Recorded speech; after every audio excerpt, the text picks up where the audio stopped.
Hello viewers, আসসালামু আলাইকুম। চলে আসলাম জেসমিন ডেইলি লাইফে আরেকটা রান্না নিয়ে। আর এটা হচ্ছে চিচিঙ্গা।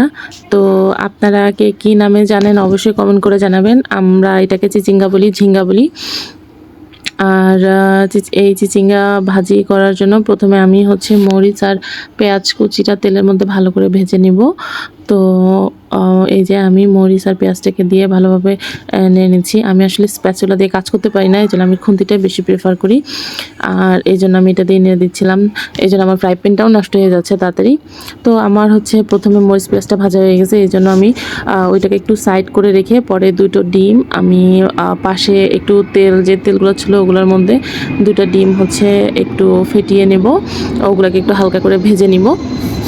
এই যে দেখেন এইভাবে নেড়ে চেড়ে মরিচ পেঁয়াজ না, শুধু হচ্ছে ডিমটাকে আমি আলাদা করে একটু ভেজে নিলাম। এই যে আমার ডিমটা ভাজা হয়ে গিয়েছে। এবার আমি এইগুলোকে সবগুলো একসাথে মরিচ আর পেঁয়াজের সাথে মিক্স করে নেব। যেহেতু ডিমটা আমার ভাজা শেষ, সবগুলো আমি একসাথে করে নিলাম।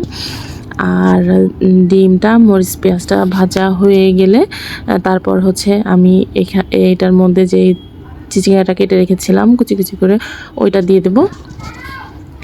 এই যে দিয়ে আর এখানে আমি সামান্য একটু হলুদের গুঁড়া দিব, জিরার গুঁড়া দিব, আর দিব হচ্ছে একটু লবণ। আমি যেহেতু অন্য কোনো মশলা খাই না, শুধু জিরা গুঁড়াটাই আমি প্রেফার করি।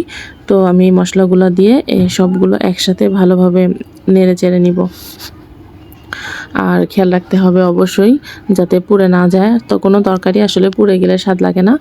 তো আমার এই তো সবগুলো একসাথে নাড়াচাড়া হয়ে গিয়েছে। এবার আমি ঢাকনা দিয়ে ঢেকে অল্প আঁচে সিদ্ধ করে নিব।